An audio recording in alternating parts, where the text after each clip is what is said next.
Welcome back, reality check. Bow. Let's get straight into it. Respect.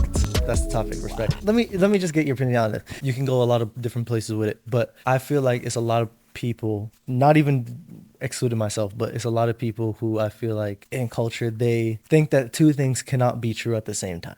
Somebody complains about the other person having a lack of respect. You say, I don't mess with this person because they're not respectful. They don't behave in a way that I can appreciate. I feel like I need to cut ties or like distance myself from this person. To that, I would say, and I've realized, you can't be considered a respectful person if that respect is contingent on the other person's behavior.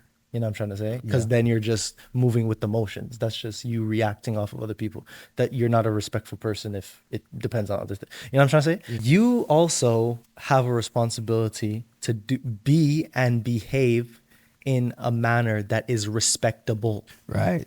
This is why I say two things can be true at the same time, because one party has the responsibility of being a person that is worthy of respect before they're allowed to ask for somebody to respect them. And the other party has the responsibility of giving out respect regardless of how the other person behaves. Yeah. But those things are true at the same time. And this is what I'm trying to get at, because I think there's a lot of things where because you have an element that technically speaking, it can compensate for the other person's lack of, like, they're not doing their job. But that doesn't change the fact that, you know what I'm saying? Like, just because this person has a certain responsibility doesn't mean that you don't have to do your job.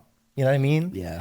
Like, and so I just wanted to bring this up because I see this often and in different areas as well. Not even just in respect, but just like you have somebody who, and again, I'm not just talking about romantic relationship, but you have somebody who's tasked with a certain responsibility, or it's just like an assumed they probably should be doing this thing. And the other person just believes that they should be able to kick back because it's their job. So now you don't got to do anything. And it's like, no, bro. Like, you got to, you know what I'm saying? Like, bro. Like, yeah, I know what you mean. And it comes back to, I think, like, that brings up for me the whole, it's applicable to platonic, all relationships. Yeah. But like that whole like 50-50 thing. Yeah. Of like, I'm going to give 50% of myself, or like, or I want that best friend to complete me. I'm looking for my twin, or I'm looking for like the other half. Oh, yeah. But that implies that you're not whole. Or it implies that you're not giving all of yourself.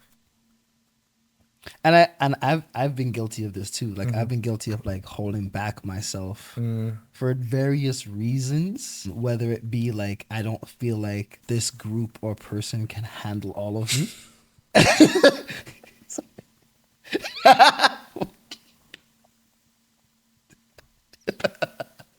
You know what this reminds me of, bro? Nah, bro, this reminds me of Charlamagne was like, had a guest on. He's like, I don't know if I can tell you this. I don't know if I can tell you this. Y'all gonna laugh at me? No, we're not gonna laugh at you. We're not gonna laugh at you. All right, so when I was young,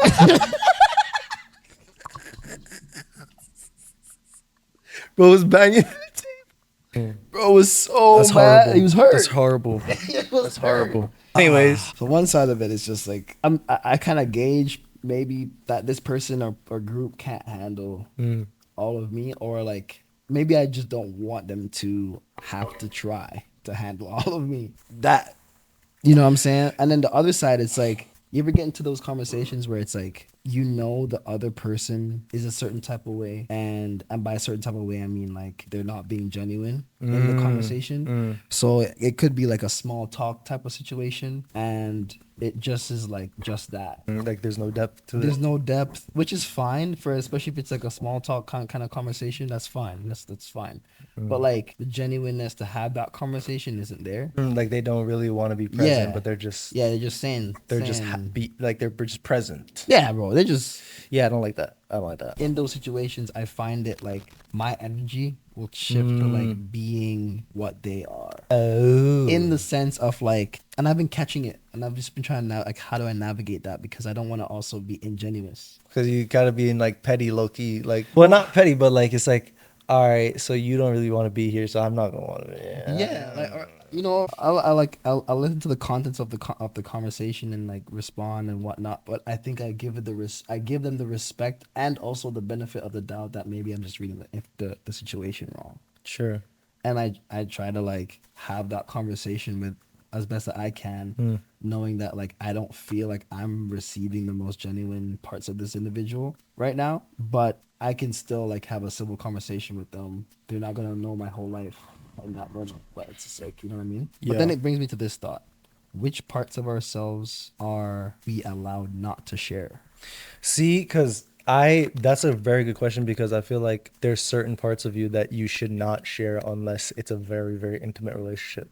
Yeah. Like, it's things that only my best friend know, and it's things that only my girl know. And it's things that, you know what I'm trying to say? Like, This thing's only me and God know. I'm saying that's an interesting point, because it's like, all right, you on one side, you don't want to give everything until you're certain that this is a genuine and loyal and safe relationship for you to do so. But on the other hand, how are you supposed to get to a place where you recognize that this is a safe place if you don't risk telling that person some information? You know what I mean? Like, that's an interesting, in hindsight, I feel like almost all friends that I realized are like trustworthy is because I, at some level, trusted them with a certain piece of information. And I was like, all right, you can hold it. You know what I mean? I mean, it was probably like lower level. I'm not going to spill all beans, but like I probably like selected like a secret, but it's probably like the bottom rung of the secrets to test it. You know what I mean? I've done that.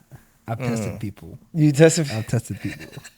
like overtly, like you went out specifically like, I'm gonna test this person.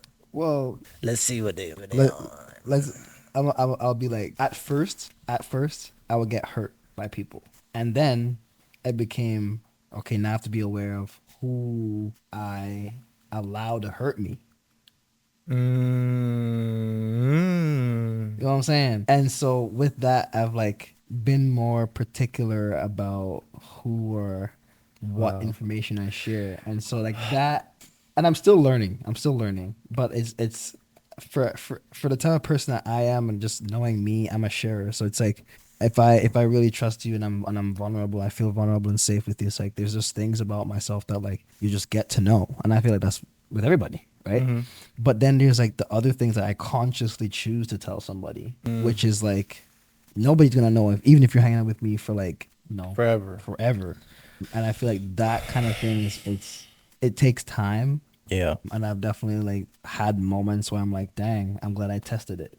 Yeah. And like if I hear something back from somebody else I did not tell, to be like, all right, I'm like, cool. Then I just adjust how I move. But that person has no idea I know. You know what's crazy though? On the topic of like being hurt, right? Somebody said that the marker of genuine and very close relationship that you value is you open yourself up to the possibility of being hurt by that person. Which is, you know what I mean? Like, it's at a certain level, it's like if you know that there's certain buttons that you're going to be hurt by and you consciously choose to not let anybody into that side, at some point it's like you don't have a fully genuine relationship with those people. You know what I mean? Which is fine, but like I feel like everybody needs like those few. You know what I mean? Or Yeah. It would be nice. It would be nice. It would be nice. I think it comes like there was I can't remember who it was, but there's a couple that talks about like what makes us happy, like truly, and it's really comes down to not how many relationships, but the depth of relationship, the quality of relationship, and the quality of them. So it's like having someone that you can call up in the middle of the night and know you're calling and it's ringing, and you have a 99% feeling that they're gonna pick up. Like that type of, and then when they pick up, it's like, there's urgency there. Yeah. And you know what's crazy? Let me not, because let me save some of y'all right now, because y'all go, I don't answer my phone. I don't answer my phone, bro. Mine is on sleep mode, bro. Bro, unless you're in my special contacts to break through that, you're not getting me. It's those people who like, when you get them, you have a 99.8576% chance that they're going to like show up. Like put it like this. the concern should be if they're going to pick up, not about what they're going to say if they answered the phone. Woo! Rewind that. I listened to that one again, respectfully. You will leave it right there on that banger. All right, man. Tap back in, man. All right. We got to check this. Check. Peace.